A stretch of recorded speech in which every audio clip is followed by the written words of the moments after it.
everyone. So welcome back to Mahima's World. So ഇന്ന് ഞാൻ വന്നിരിക്കുന്നത് ഒരു മൂവി റിവ്യൂ ആയിട്ടാണ്. ഗുരുവായൂർ അമ്പലനടയിൽ.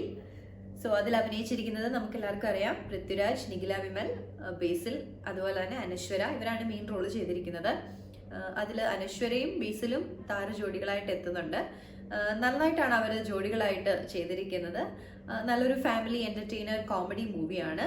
നമുക്ക് throughout from the beginning to the end നമുക്ക് ചിരിക്കാനായിട്ടുണ്ട്, നന്നായിട്ടുണ്ട്. നല്ലൊരു കോമഡി മൂവിയാണ്. നല്ലൊരു സ്റ്റോറി ഉണ്ട്. വലിയൊരു സ്റ്റോറി അതിനകത്തില്ല, എങ്കിലും അതിനകത്ത് അവർ കാണിക്കുന്ന ഇവന്റ്സ് വളരെ ഭംഗിയായിട്ടാണ് ഓരോ സീക്വൻസും കാണിച്ചിരിക്കുന്നത്. ഒരു കല്യാണം നടക്കുന്നതിനെ പറ്റി, കല്യാണത്തിനെ ചുറ്റിപ്പറ്റിയുള്ള നമ്മുടെ സമൂഹത്തിൽ, നമ്മുടെ ഇടയിൽ നടക്കുന്ന കാര്യങ്ങളെ തന്നെയാണ് വളരെ നാച്ചുറലായിട്ട് കാണിച്ചിരിക്കുന്നത്. അപ്പം നമുക്കറിയാം, പൃഥ്വിരാജിന്റെ വളരെ നാളുകൾക്ക് ശേഷം ഒരു നല്ലൊരു കോമഡി മൂവിയാണ് വന്നിരിക്കുന്നത്. സോ എല്ലാവരും പോയി കാണണം തന്നെയാണ് ഞാൻ റെക്കമെൻഡ് ചെയ്യുന്നത്. കാരണം നമുക്ക് ഫാമിലി ആയിട്ട് തന്നെ പോയി കാണാൻ പറ്റുന്ന നമുക്ക് ഒരു പോസിറ്റീവ് വൈബൊക്കെ തരുന്ന ഒരു നല്ല മൂവിയാണ്. പിന്നെ അതിൽ മ്യൂസിക് ചെയ്തിരിക്കുന്നത് വളരെ ഭംഗിയായിട്ടാണ്. പഴയ പാട്ടുകളൊക്കെ ഇടയ്ക്കൊക്കെ എടുത്തിട്ടിട്ടുണ്ട്. അതൊക്കെ വളരെ കറക്റ്റായിട്ടാണ് ആ സീക്വൻസിൽ ചേരുന്ന പോലെ ഇട്ടിരിക്കുന്നത്. വളരെ ഭംഗിയായിട്ടുണ്ട്. പിന്നെ പറയുകയാണെങ്കിൽ അതിൻ്റെ ഡയറക്ഷൻ ചെയ്തിരിക്കുന്നത് വിപിൻ ദാസ് ആണ്. നമുക്കറിയാം, ജയ ജയ ജയ ഹേ ചെയ്തത് വിപിൻ ദാസ് ആയിരുന്നു.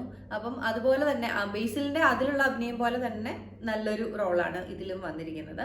പിന്നെ നമുക്ക് വളരെ പറയാൻ പറ്റുന്ന ഒരു ഭാഗം എന്ന് പറയുന്നത് ക്ലൈമാക്സ് ആണ്. ക്ലൈമാക്സിനെ പറ്റി പറയുകയാണെങ്കിൽ നല്ല ക്ലൈമാക്സ് ആണ്. നമ്മൾ ചിന്തിക്കുന്ന ഒരു ലെവലല്ല. നമ്മൾ മൂവി കണ്ടിരിക്കുമ്പോൾ ഓക്കെ, ഇനി ക്ലൈമാക്സിൽ ഇങ്ങനെയായിരിക്കും, എന്തായാലും ഇത് നടക്കും, അങ്ങനെ വിചാരിച്ചിരിക്കും. പക്ഷെ അങ്ങനെ തന്നെയാണ്, എങ്കിലും അത് എടുത്തിരിക്കുന്നത് വേറൊരു രീതിയിലാണ്. ക്ലൈമാക്സിലേക്ക് വരുമ്പോഴത്തേക്കിനും നമ്മുടെ നന്ദനം മൂവിയുടെ ക്ലൈമാക്സും അതുപോലെ തന്നെ ഗോഡ് ഫാദർ, നമ്മുടെ പഴയ മൂവി, അതിൻ്റെ രണ്ടിൻ്റെയും ക്ലൈമാക്സിൻ്റെ ഒരു മിക്സ് ആണ് അവിടെ കൊണ്ടുവന്നിരിക്കുന്നത്. ഒരു കണക്ഷൻ അവിടെ കൊണ്ടുവന്നിട്ടുണ്ട് നന്ദനവുമായിട്ട്. അപ്പം നല്ലൊരു ഭംഗിയായിട്ട് തന്നെയാണ് അത് എടുത്തേക്കുന്നത്. നമുക്കതൊരു ബോറിങ് ആയിരിക്കത്തില്ല. അതിൻ്റെ ഒരു റീമേക്ക് പോലെ ഉണ്ടെങ്കിലും നമുക്കതൊരു ബോറിങ് അല്ലാത്ത രീതിയിൽ വളരെ ഭംഗിയായിട്ട് എൻ്റർടൈനിങ് ആയിട്ടാണ് അത് എടുത്തിരിക്കുന്നത്.